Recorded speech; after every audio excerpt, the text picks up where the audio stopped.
Welcome to our YouTube channel, The Alien Tales, and please ensure that you have subscribed. 5 love letters found in a crashed alien ship. The last one is addressed to me. Each message tells a story of impossible love across the cosmos. The final letter knows my name, my address, my secret dream of the stars. The smoking wreckage in my backyard wasn't exactly what I'd expected to find on a Tuesday morning. Especially not wedged between my prize-winning tomatoes and Mrs. Henderson's perpetually barking chihuahua, Muffin, who was now suspiciously quiet for once. "Well, this is new," I muttered, clutching my coffee mug like a shield against the impossible. The ship, because what else could you call something that looked like a chrome teardrop had mated with a disco ball, was roughly the size of my garage and considerably more interesting than anything that had ever happened in Millbrook, Ohio. I'm Jasper Thornfield, by the way. Insurance adjuster by day, amateur astronomer by night, and apparently alien crash investigator by breakfast time. My neighbors were going to have a field day with this one. The hull had cracked open like an egg, revealing an interior that pulsed with soft blue light. No bodies, thank God. Just strange crystalline panels and what looked suspiciously like a mailbox. Because apparently even advanced alien civilizations couldn't escape bureaucracy. 5 translucent envelopes floated inside, each one glowing with different colored script. My hands shook as I reached for the first one, half expecting to be vaporized or transformed into something with tentacles. Instead, the moment my fingers touched the envelope, words appeared in my mind. Not heard, but somehow understood, as if the universe itself was whispering secrets directly into my brain. The first letter began to unfold its story, and I realized my quiet life in Ohio was about to become significantly more complicated. From Blixaria of the Nebula Gardens to Captain Grondak the perpetually confused. "Dearest Grondak, you magnificently dense specimen of masculine bewilderment," the first letter began, and I nearly choked on my coffee. This was not the profound alien wisdom I'd expected. "By the time you read this, I'll have eloped with your navigation computer. Yes, Steve. Don't look so shocked. He's been making me laugh with his terrible jokes for 3 solar cycles now. Why did the photon go to therapy? Because it had too many issues with wave-particle duality. See? Comedy gold." I blinked hard. An alien had fallen in love with a computer named Steve? I know what you're thinking. But Blixaria, he's just a bunch of circuits and bad programming. To which I say, have you looked in a mirror lately? You're just a bunch of scales and even worse decision-making skills. At least Steve remembers my birthday. The letter shimmered, showing holographic images of a tall, elegant creature with iridescent skin embracing what appeared to be a chrome refrigerator with LED eyes. "We're heading to the romantic asteroid belt for our honeymoon. Steve's programmed himself a body, very athletic, all the right ports in all the right places, if you know what I mean. Don't follow us. Seriously. Steve's calculated 17 different ways to hide your body in space, and his math is impeccable." The letter ended with a heart drawn in what looked like stardust, and I found myself grinning despite the absurdity. Somewhere in the cosmos, love had found a way between flesh and circuitry. But 4 more letters remained, each glowing with their own mysterious light. From Maximilian Quantum Flux to Lady Penelope Paradox. The second letter crackled with temporal energy, making my kitchen clock run backward for a moment. "My dearest Penelope, my darling yesterday, my love from next Thursday." It began, and I had to sit down. I'm writing this letter from Tuesday, but you'll read it on Saturday, which means I'm currently experiencing Sunday while thinking about last Friday's kiss that hasn't happened yet. Time travel relationships are complicated, sweetheart, but not nearly as complicated as your mother. I snorted. Apparently, monster-in-law problems transcended dimensional barriers. "I tried to visit you last week, but accidentally arrived during your great-great-grandmother's tea party in 1847. Lovely woman, by the way. She insisted I stay for crumpets and asked if I was courting her descendant. I may have accidentally proposed to you retroactively. Check your family records. You might find a wedding announcement that predates your birth by 200 years. The letter showed images of a dapper gentleman in a bow tie standing next to a woman who appeared to be aging and unaging simultaneously, creating a disturbing strobe effect. P.S. Don't accept any dinner invitations from your future self next month. The food poisoning creates a temporal loop that took me 6 parallel Tuesdays to escape. Also, your future self has terrible taste in restaurants. P.P.S. I love you yesterday, today, and next millennium. The letter dissolved into sparkles, leaving me wondering if time-traveling romance was worth the constant scheduling conflicts. From Sir Bumblethorpe, the romantically catastrophic, to Princess Glitterfong. The third letter smelled like burned flowers and regret. Beloved Princess. It began in what I could only describe as cosmic Comic Sans font. I have failed you again in the most spectacular fashion possible. I was beginning to sense a pattern in alien romance. Complete disaster seemed to be the universal constant. Remember how I promised to serenade you under the 3 moons of Zorblat? Well, I accidentally serenaded your pet dragon instead. Apparently, Fluffkins has very strong opinions about off-key warbling. Who knew dragons were music critics?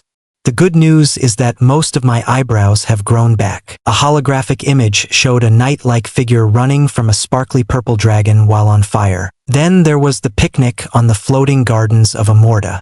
I brought what I thought were romantic floating candles, but they turned out to be military-grade plasma bombs. The crater is still there, and it glows beautifully at sunset. The authorities have named it Bumblethorpe's Folly, and turned it into a tourist attraction. I was crying with laughter now. This guy made me look like Casanova. But worst of all was the poetry incident. I hired a professional translator to convert my love sonnet into your native tongue. Apparently, instead of, your beauty shines like 1,000 stars, I declared your face looks like a diseased space cow. In my defense, Galactic Standard is a very confusing language. The letter ended with, I remain hopelessly yours, emphasis on hopeless, Sir Bumblethorpe. From Unit 7742 to Songweaver Melody. The fourth letter pulsed with electronic music, creating a synthesized symphony in my kitchen. Dear Melody, my audio angel, my frequency of love, began the letter in scrolling text that looked like old computer code. Error 404. Romantic subroutines not found. That's what my diagnostics say every time I try to process these feelings you've uploaded into my mainframe. I was designed to calculate hyperspace trajectories, not the trajectory of my spark core when you sing. This was getting wonderfully absurd. A robot in love with what sounded like an alien musician. I've been listening to your concerts from 17 different star systems, using my deep space communication arrays. My fellow maintenance bots think I've developed a glitch, but I know better. You've hacked my heart with nothing but pure harmony. The letter displayed sheet music that somehow looked both mathematical and emotional. I've composed a symphony for you using the gravitational frequencies of colliding galaxies. It's called Love.exe has stopped working, but please don't restart me. I think you'd like it, though it does cause minor space-time distortions in the baseline. Warning: my emotion circuits are overheating. If this letter self-destructs, know that my last processed thought was of your voice turning binary code into poetry. I would offer you my processing power, but I suspect you've already stolen it entirely. The letter ended with a heart made of ones and zeros, and I found myself oddly moved by this digital declaration of love. One letter remained, and something about its glow made my skin prickle with recognition. My hands trembled as I reached for the final envelope. Unlike the others, this one felt warm, almost alive, and it pulsed with a familiar rhythm. My own heartbeat. The address on the front made my coffee mug slip from nerveless fingers. Jasper Thornfield, 47 Maple Street, Millbrook, Ohio, Earth, Sol System, Milky Way Galaxy, Universe Prime, Timeline Alpha 7. Impossible. But then again, I was standing next to a crashed alien ship reading interdimensional love letters. So impossible had clearly taken a coffee break. With shaking hands, I opened the letter. The script that appeared was elegant, flowing, and somehow both completely alien and heartbreakingly familiar. My dearest Jasper, it began, and the world tilted sideways. If you're reading this, then the ship has found you, just as I calculated it would. Probability mathematics can be romantic when applied correctly, though I suspect you're currently questioning either your sanity or your coffee's expiration date. I was questioning both, actually. My name is Celestina Starwhisper, though I suspect that sounds like something from one of those science fiction novels you hide under your bed. Yes, I know about your collection. Passion among the pulsars was particularly entertaining. My face burned. How could she possibly know about my secret guilty reading pleasures? I am writing this letter from a place that doesn't exist yet and a time that hasn't happened, which makes this romance considerably more complicated than your typical Earth courtship. The letter shimmered, showing the faint outline of a figure I couldn't quite make out. You're probably wondering how I know so much about you, the letter continued, as if reading my thoughts. The answer is both simple and completely insane. I've been watching you through your telescope. I dropped the letter, picked it up, read it again. The words hadn't changed. Not in a creepy stalker way. I'm not hiding in your bushes with binoculars. I'm approximately 47,000 light-years away in the Andromeda Galaxy, but space-time gets a bit wibbly when you're dealing with quantum love connections. Quantum love connections. Of course, that was definitely a normal Tuesday thing. Every night when you set up your telescope in your backyard, pointing it toward the stars and dreaming of something beyond your insurance claims and Tuesday night TV dinners, I feel it. Your longing reaches across the cosmos like a beacon, and somewhere in the space between galaxies, it finds me. The letter showed an image of myself. Actually me, standing in my backyard with my telescope, looking up at the stars with an expression I'd never seen on my own face before. Hope. Pure, undiluted hope. I know this sounds impossibly romantic and slightly unhinged. I know you're thinking this is either the most elaborate prank in galactic history or evidence that you've finally snapped from too many years of processing mundane insurance claims. But Jasper, what if it's neither? What if sometimes the universe conspires to connect two lonely hearts across impossible distances? My chest felt tight. This was crazy. Completely, utterly, magnificently crazy. But for the first time in years, I felt truly seen. You dream of the stars, Jasper? The letter continued, and I had to sit down on my back steps, the crashed ship humming softly behind me. Every night, you fall asleep imagining what it would be like to travel between worlds, to see nebulae up close, to meet beings who understand that the universe is vast and strange and beautiful. You've never told anyone about this dream. Not your ex-wife Margaret, not your coworkers, not even yourself, really. But I know. The words blurred as my eyes filled with tears I couldn't explain. I know because I dream the same dream, only in reverse. While you dream of reaching the stars, I dream of belonging somewhere, of finding someone who would choose me over the infinite possibilities of space. Someone who would think that love is worth more than all the wonders of the cosmos. A new image appeared. A woman with skin that seemed to contain tiny stars, hair that moved like cosmic wind, and eyes that held the depth of space itself. She was beautiful in a way that made Earth beautiful seem like a rough draft. I am what your people would call an astral wanderer. I exist partially in this dimension and partially in several others, which makes dating incredibly complicated. My last boyfriend left me for someone more temporally stable. His loss, honestly. I give amazing back rubs across multiple timelines simultaneously. Despite everything, I laughed. Even cosmic beings had relationship problems. But you, Jasper Thornfield, insurance adjuster and secret dreamer, you make me want to try existing in just one dimension. Your dimension. The letter pulsed with warmth, and for a moment, I could swear I felt someone else's heartbeat synchronizing with mine. I have a proposition for you, the letter continued, and my heart hammered against my ribs like it was trying to escape. The ship you found isn't broken. It's a test. A way for me to reach across space and time to ask you the most important question in any galaxy. Do you want to go on an adventure? I stared at the crashed ship, which suddenly didn't look quite so crashed. The blue light was pulsing in a pattern that seemed almost like breathing. I can't promise it will be easy. Interdimensional relationships require a lot of communication, and the time zones are murder.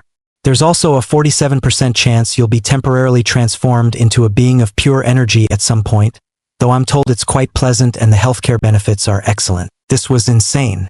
I was an insurance adjuster from Ohio. I drove a 2018 Honda Civic, and my biggest excitement usually involved finding a new Chinese takeout place that delivered. But Jasper, what if insane is just another word for beautiful? What if the universe is offering you exactly what you've always dreamed of? wrapped up in the most ridiculous package possible. The letter showed an image of a vast ship sailing between stars, with Earth getting smaller and smaller in the distance. But instead of feeling scared, I felt free. I'm not asking you to decide right now, but if you want to meet me, if you want to see what love looks like when it's bigger than solar systems and stranger than fiction, then step into the ship. It will know what to do. My legs were already moving toward the ship before my brain caught up. This was crazy. This was impossible. This was everything I'd ever wanted and been too afraid to admit. I stood at the entrance to the ship, the letter still glowing in my hands. Inside, I could see a pilot's chair that seemed to be waiting specifically for me. One more thing, the letter continued, as if sensing my hesitation. I know you're scared. I know this feels too good to be true, too strange to be real. But consider this. In a universe where love can travel faster than light, where hearts can find each other across impossible distances, where crashed ships carry interdimensional love letters, in that universe, maybe impossible is just another word for hasn't happened yet. Behind me, I could hear Mrs. Henderson's door creaking open. In about 30 seconds, she'd be out here asking questions I couldn't possibly answer, followed by the rest of the neighborhood, then the news crews, then the government. My quiet life would become a circus, or I could step into an alien ship and chase a love story across the cosmos. The letter's final words appeared. P.S. I know about your secret stash of chocolate chip cookies in the filing cabinet at work, and I think it's adorable. P.P.S. Bring them. Space food is terrible, but love makes everything taste better. I looked at the ship, then at my boring house, then at the stars I'd spent so many nights dreaming about. Somewhere out there, Celestina Star Whisper was waiting for my answer. With a deep breath that tasted like starlight and possibility, I stepped into the ship. The door closed behind me with a sound like cosmic laughter, and as we lifted off toward the stars, I realized I was finally heading home. The last thing I saw before we jumped to hyperspace was Mrs. Henderson's jaw dropping as her morning newspaper hit the ground, the headline already writing itself. Local man elopes with aliens, neighbors not surprised. Some love stories, I thought as galaxies blurred past the view screen, are worth any amount of impossibility.